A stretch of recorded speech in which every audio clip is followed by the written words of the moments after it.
రాష్ట్రంలో జగన్ గారు కొత్త రాజకీయాలకు తెరదీశారు. ఇందులో భాగంగా అన్ని ప్రాంతాల్లో కొన్ని ప్రాంతాల్లో ఏదైతే స్థానిక ఉన్న సిట్టింగ్ ఎమ్మెల్యేలకు మార్పులు చేర్పులు కూడా చేయడం జరిగింది. ఇందులో భాగంగా మంగళగిరి ప్రస్తుతం ప్రతిష్టాత్మకంగా తెలుగుదేశం పార్టీ ప్రాంతంలో నారా లోకేష్ పోటీ చేసిన సందర్భంలో ఆయన మీద గెలిచిన ఆళ్ళ రామకృష్ణారెడ్డిని కూడాను మార్చడం జరిగింది.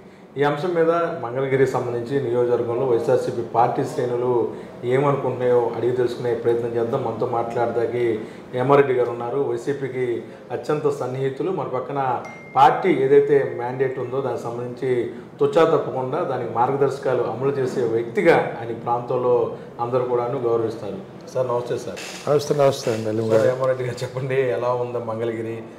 ఏదైతే ఆళ్ళ రామకృష్ణారెడ్డి గారు మార్పుల తర్వాత మంగళగిరి రాజకీయాల్లో ఉన్న వైసీపీకి గ్రాఫ్ తగ్గే అవకాశం ఉందో, పెరిగే అవకాశం? ఎట్టి పరిస్థితుల్లో తగ్గదండి. ఎందుకంటే గత 40 సంవత్సరాల నుంచి కూడా మా ఫ్యామిలీ మంగళగిరి కాన్స్టిట్యున్సీ రాజకీయాల్లో ఉంది. మా అన్నయ్య గారు సమితులు లాస్ట్ ఉన్నాయి, అప్పుడు ఆ సమితికే వైస్ ప్రెసిడెంట్గా చేశారు. అప్పుడు ఆ రోజుల్లో కాంగ్రెస్ పార్టీని బలోపేతం చేసి ఈ ప్రాంతంలో కాంగ్రెస్ పార్టీకి అప్పట్లో కంచుకోటగా చేశారు. ఈ తర్వాత అందరూ మేము ఒక 4 సార్లు ఎవరి కమ్యూనిటీకి బీసీలకు ఇవ్వడం జరిగింది. అందరిని బ్రహ్మాండంగా ఎక్కువ మెజార్టీ మా ప్రాంతం నుంచి వచ్చేది, ఆ విధంగా గెలిచేవాళ్ళం. ఇవాళకి కూడా అదే సినేరియో. ఇక్కడ ఏంటంటే మాది కమ్యూనిస్ట్ ఎఫెక్టెడ్ ఏరియా. ఈ ఏరియా యా దీన్ని నెక్స్ట్ పశ్చిమ బెంగాల్ అనేవాళ్ళు మా తాడేపల్లిని.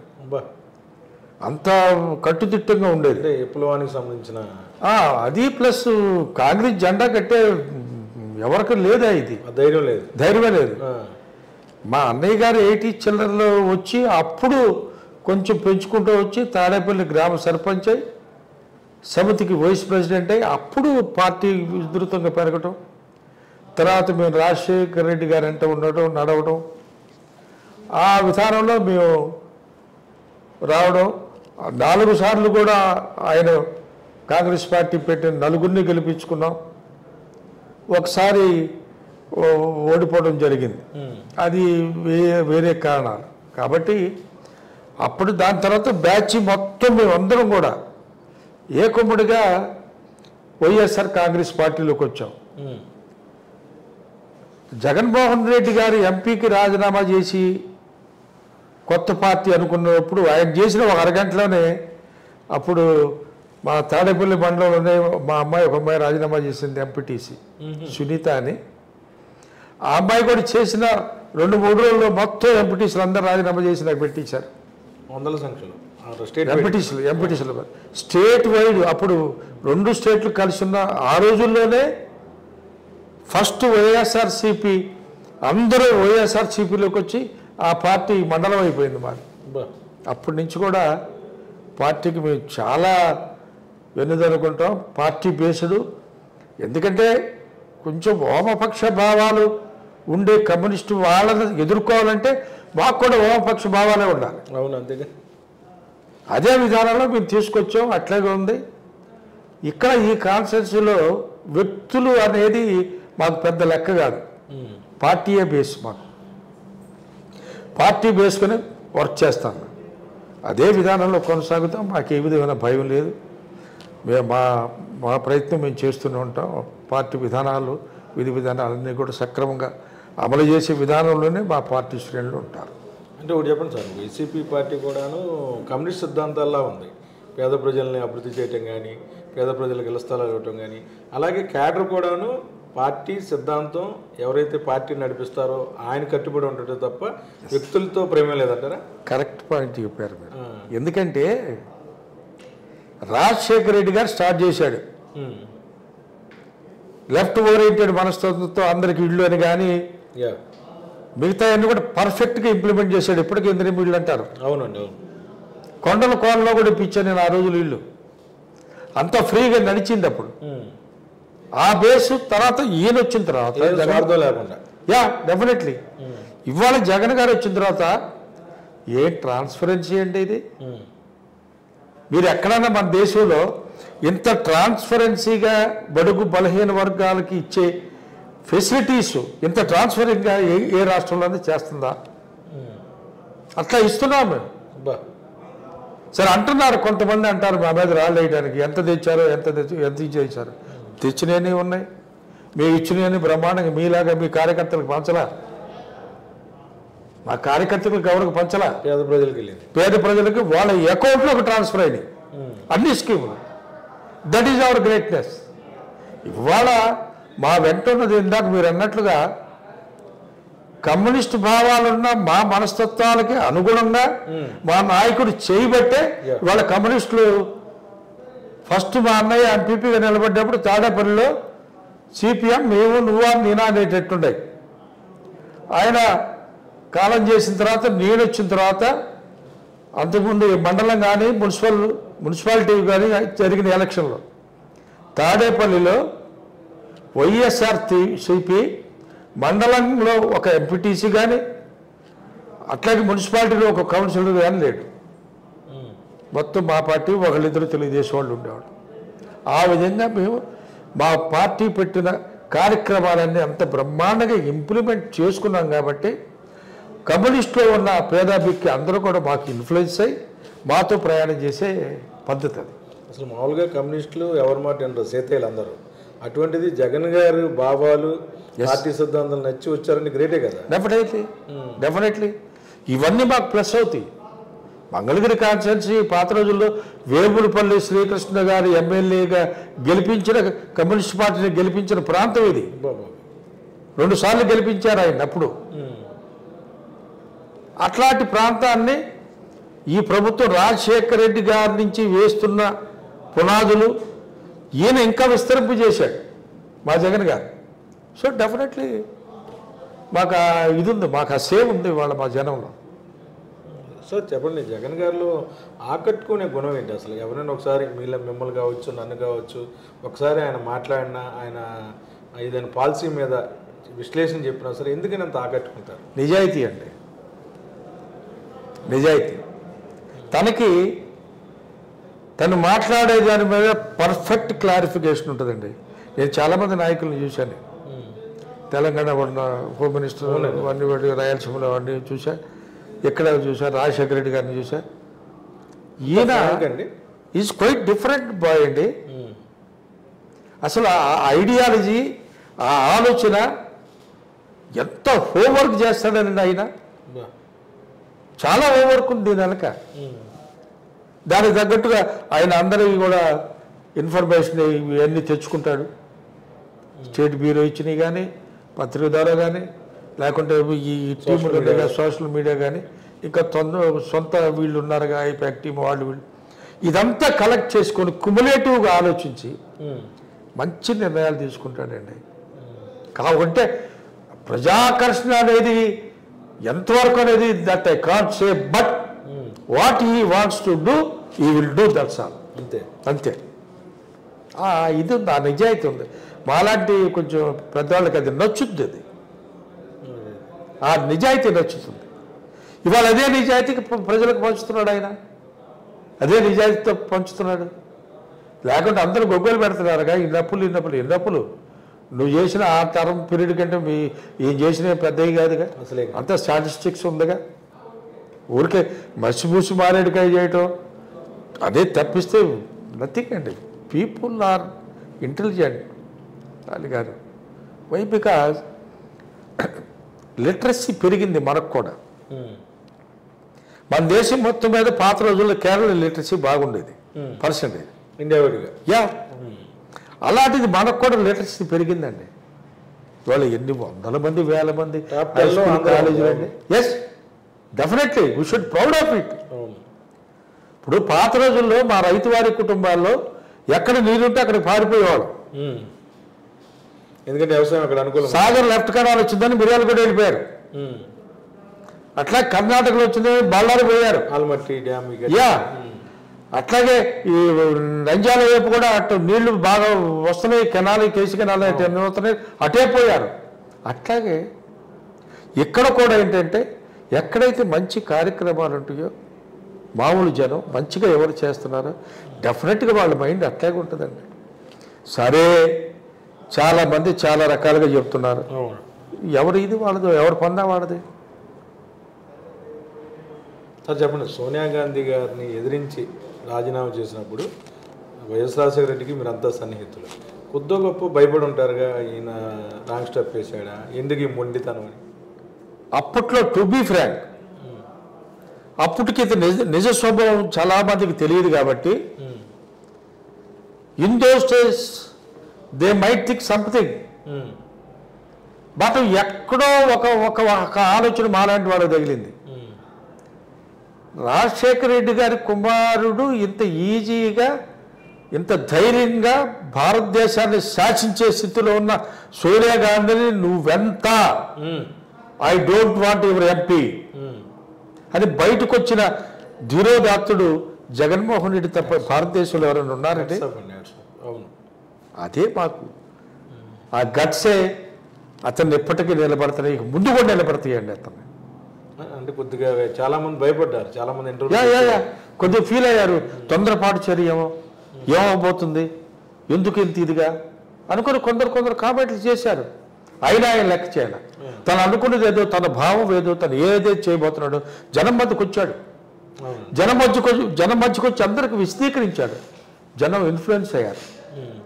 మా నాయన చేసిన దానికంటే ఇంకొక 2 అడుగులు ముందుకే వేస్తాను కానీ వెనక్కి వెళ్ళను అన్నాడు. అదేవిధంగా వాళ్ళు నడుస్తుందిగా.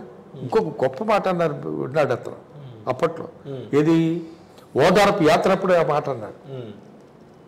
మా నాన్నగారి ఫోటో ప్రతి ఇంట్లో చూసా, రేపు నా తర్వాత నా ఫోటో కూడా ప్రతి చోట ఉండాలనే కోరికతో నేను పనిచేస్తున్నా. Great thing. అలాంటి జీవులున్న వ్యక్తి డెఫినెట్లీగా he will implement all those things what he things and what the people need. Sir చెప్పండి, మొత్తమే కూడాను బీసీలు, ఎస్సీలు అలాగే మైనార్టీలు కలిపి ఒక పార్టీని ముందు తీసుకెళ్తాం అనేది పెద్ద సాహసమే కదా. ఇప్పుడు ఆ రోజుల్లో మైనార్టీస్కి 4% ఇస్తే ఒక ముస్లిం పెద్ద నా దగ్గరకు వచ్చి తాడేపల్లి రిజర్వేషన్ రాజశేఖర రెడ్డి గారు కదా పెట్టింది, ఫస్ట్ స్టార్ట్ చేసింది భారతదేశంలో. అవును, డాక్టర్లు అయ్యారు, ఎస్ఐలు అయ్యారు. వచ్చి నా చేతులు పట్టుకొని సాబ్ कैसा अच्छा काम है साहब, हम लोग बच्चा लोग कितना आदमी पढ़ रहा है, ఎంతమంది ఇంజనీర్లు అవుతున్నారు సార్, ఎంతమంది ఎంబీబీఎస్కి వెళ్తున్నారు సార్, మహానుభావుడు గొప్ప స్కీమ్ సార్ అన్నాడు. అలాంటిది మా జగన్ గారు ఇవాళ ఇంకో 2 అడుగులు ముందుకేశారుగా, ఇంకా 2 అడుగులు ముందుకేశారు. రాజకీయ ప్రాధాన్యత ఇచ్చాడు. అట్లాగే పిల్లల చదువులకి నో రిలీజియన్, నో కాస్ట్, బారే లేదు, ఓన్లీ ఉన్నవాడు లేనివాడికే రాష్ట్రం ఉంది, అందరికి ఇస్తున్నా. పెద్ద కులం వాళ్ళది కాదు, చిన్న కులం వాళ్ళది కాదు, అర్హత ఉన్న ప్రతి వాళ్ళకి ఇస్తున్న ఏకైక ముఖ్యమంత్రి భారతదేశంలో వైఎస్ జగన్మోహన్ రెడ్డి గారే. ఇవి చాలవండి మేము చేస్తున్న కార్యక్రమాలు. మా జనానికి మేము ఇవన్నీ చెప్పుకోవటం మాకు చాలదండి. We are proud to tell all these things regarding our beloved CM Jaganmohan Reddy garu. ఒక్కోసారి తలుచుకుంటే మాలాంటి వాళ్ళకి ఏంటి అసలు ఈ పోకడు ఏంటి, ఈ విధానం ఏంటి. అంబేద్కర్ ఆ రోజుల్లో నా జాతికి 10 ఏళ్ళు చాలండి ఈ రిజర్వేషన్లని అన్నాడని అంటారు. రాజ్యాంగం రాసేటప్పుడు నా జాతికి ఒక 10 ఏళ్ళు రిజర్వేషన్ ఏంటని. 70 ఏళ్ళు దాటినా ఇంతవరకు ప్రాపర్గా ఇంప్లిమెంటేషన్ కాల భారతదేశంలో. మనకయింది ఇక్కడ చేసి చూపించాడు, ఆంధ్ర రాష్ట్రంలో చేసి అదంతా బ్రహ్మాండంగా చేసి చూపించాడు మీకు. Is it not a great thing? ఇదే విధానం నేను చెప్తున్నా గ్యారెంటీగా. ఇంకొక 10 ఏళ్ళు కనుక జరిగితే అసలు మన పల్లెల్లో ఎవరు కూడా చదువు లేని వాళ్ళు, అక్షర మొక్క జ్ఞానం లేని వాళ్ళు అసలు ఉండరు. అట్లాగే ఉద్యోగాల పరంపర కూడా మనకు అప్పట్లో కొంతకాలం ఈ రిజర్వేషన్కి దానికి తగ్గట్టుగా వచ్చేవాళ్ళు కాదు మన వాళ్ళు. మెరిట్ నీ సెక్షన్లో ఒక 40 మందికి కావాలి, నాకు 20 మంది వచ్చేవాళ్ళు, దొరికేవాళ్ళు కాదు. ఇవాళ మొత్తం ఇంగ్లీష్ మీడియం. అసలు ఏంటండి ఇంగ్లీష్ మీడియం ఏంటండి? మేము మా టైంలో హై స్కూల్లో ఇంగ్లీష్ మీడియం, తెలుగు మీడియం నుంచి ఇంగ్లీష్ మీడియం 10th క్లాస్లో ఉండేది, హైయర్ సెకండరీ మాది మున్సిపల్ హై స్కూల్. అప్పుడు ఏదో గందరగోళంగా ఉండేది, పల్లెటూరు రావడంగా. ఇవాళ పల్లెటూరు లేదు, పట్టణం లేదు, ఎవడైనా సరే ఇంగ్లీష్ మీడియం. ఆ డ్రెస్సు క్వాలిటీ డ్రెస్, మళ్ళీ quality dress, quality shoes, quality books, bags, మధ్యాహ్నం భోజనం. మధ్యాహ్న భోజనానికి మీకు ఒక ఎగ్జాంపుల్ చెప్తాను, నా పర్సనల్ ఎక్స్పీరియన్స్. ఒకసారి నన్ను పిల్లలు ఏదో క్రికెట్ టోర్నమెంట్ జరుగుతుంది, మీరు రావాలి ఓపెన్ చేయాలంటే వెళ్ళా. వెళ్తే ప్రైవేటు స్కూల్లో చదివే పిల్లల మొహం అంత నాకు తేటగా కనపడలేదండి. మా స్కూల్లో చదివే పిల్లలు మాత్రం బ్రహ్మాండంగా తేటగా చాలా యాక్టివ్గా కనపడ్డారు. ఎస్, ఎంత ఇదంతా చేంజ్ అండి. అది ఈ చేంజ్ అంతా కూడా ప్రజలు గ్రహించట్లేదండి. నువ్వు నీ స్కూల్కి కంటిన్యూగా పంపిస్తే నీ పిల్లలకి నీకు మళ్ళీ సంవత్సరానికి 14,000 15,000 పడుతున్నాయి. ఎస్, ఇంకేం కావాలండి? చదువుకోవడానికి ఏం కావాలి? ఈ విధానం ఇంకొక 10 ఏళ్ళు జరిగితే, అంబేద్కర్ ఆ రోజులో అన్నారే రిజర్వేషన్ ఎత్తేసుకోండి, అంతే. ఆ స్టేజ్ వస్తుంది. పిల్లలు అంతే కదా సార్, ఎడ్యుకేషనే కదా, ఆ స్టేజ్ వస్తుంది, చదివే కదా. ఎవరు పడి వస్తారు, ఆ రేంజ్కి వస్తారు, ఆర్థికంగా స్థితిమంతులు అవుతారు. నా పిల్లలని జరుచుకోగలరు. అరే విదేశాలు వెళ్తారు. ఎస్, డెఫినెట్లీ ఎక్కడ లిటరసీ ఎక్కువ ఉంటుందో అక్కడే కదండి డెవలప్ ఉండేది. రైతు కనుక ఎక్కడ నీళ్లు ఉంటే అక్కడ పంట వేసుకోవడానికి పారిపోతాడు, ఎక్కడ లిటరసీ ఉంటే అక్కడే కదండి. అవేళ అమెరికా ఎందుకు పరిగెడుతున్నారు? అంత మన తెలుగు లిటరసీ అంత మన ఇక్కడ బ్యాచ్ ఎందుకు వెళ్ళే కాదు కదా, వెళ్ళేది. వాళ్ళ ప్రతి నువ్వు బయటకు వెళ్ళాలన్నా కూడా డబ్బులు ఇస్తున్నారు ఇవాళ. ఇతర దేశాలకు కూడా ఫండింగ్ ఇస్తున్నారు కదా, దిస్ ఆర్ ఆల్ స్కీమ్స్. ఎంత గొప్పయండి ఇవి.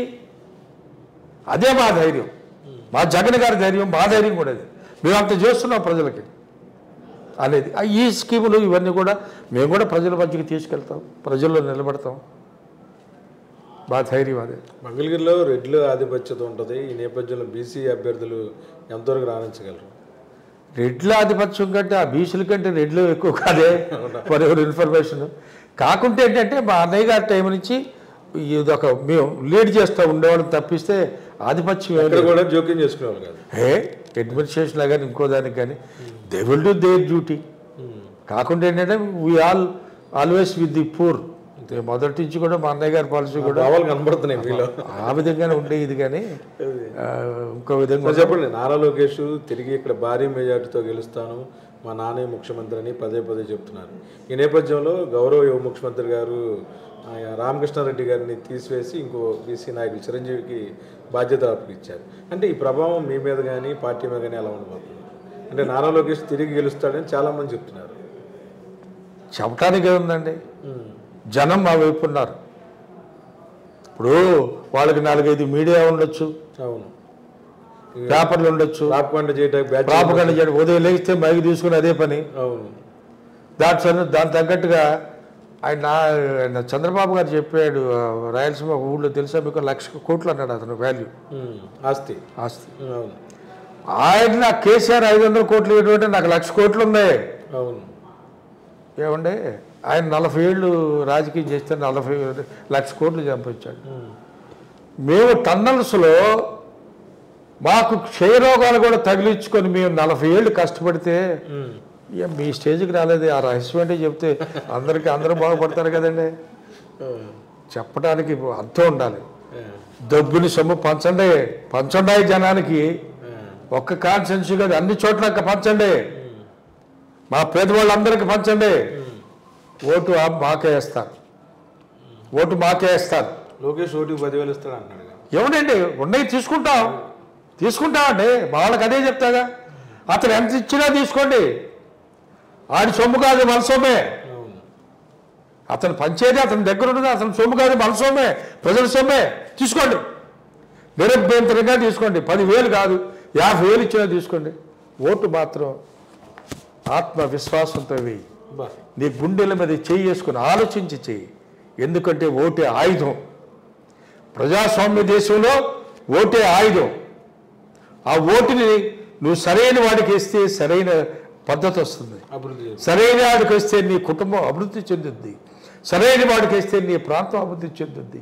ఒక వ్యక్తి ఒక ఊళ్ళో డెవలప్ అయితే ఆ ఊర్లో ఉన్న మిగతా వాళ్ళు డెవలప్ అవుతారు. ఆ ఊరు అయితే మండలం అవుద్ది, మండలం అయితే జిల్లా అవుద్ది, జిల్లా అయితే రాష్ట్రం అవుద్ది. ఆ విధంగా డెవలప్మెంట్ ఎవరు చేయగలరో నువ్వు ఆలోచించుకుని గుండెల మీద చేసుకోమని మా వాళ్ళందరికీ చెప్తాం. గుండెల మీద చేసుకుంటే డెఫినెట్లీ హ్యావ్ టు. మేము అతనంత ఇలేవాం. ఆయన ఎంత ఇస్తాడు? 1,00,000 కోట్లు అని చెబుతున్నాడు. మరి ఇందాకన్నా కదా 40 సంవత్సరాల రాజకీయ జీవితంలో 40 కోట్లు అంటే మరి ప్రతివాడు అందుకే పరిగెత్తున్నారు రాజకీయాల్లో. నాకు అర్థం కాలే బ్యాగులు తీసుకుని. సార్ చెప్పండి, కాపులు ప్రస్తుతం జనసేన అధినేత పవన్ కళ్యాణ్ వైపు ఉన్నారు. అయితే జనసేన అధినేత పవన్ కళ్యాణ్ సీఎం రేసులో లేడు, మా నానే సీఎం ఉంటారు, నేను మంగళగిరిలో పోటీ చేస్తాను గెలుస్తానని లోకేష్ చెప్పారు. అంటే జనసేన అధినేత నమ్ముకున్న వాళ్ళ పరిస్థితి ఏమవుతుంది? ఏముంది, నట్టేట ముంచటమే. ఇప్పుడు ఈయన సహజంగా ఏంటంటే ఎవరికైనా ఆ సామాజిక వర్గంలో కూడా ఎవడన్నా ఒకడు పెద్ద మనిషిగా చూసుకోవాలన్నా మనం కూడా ఉంటుంది కదా సార్. అదే ధీమాతో వాళ్ళు ఉన్నారు.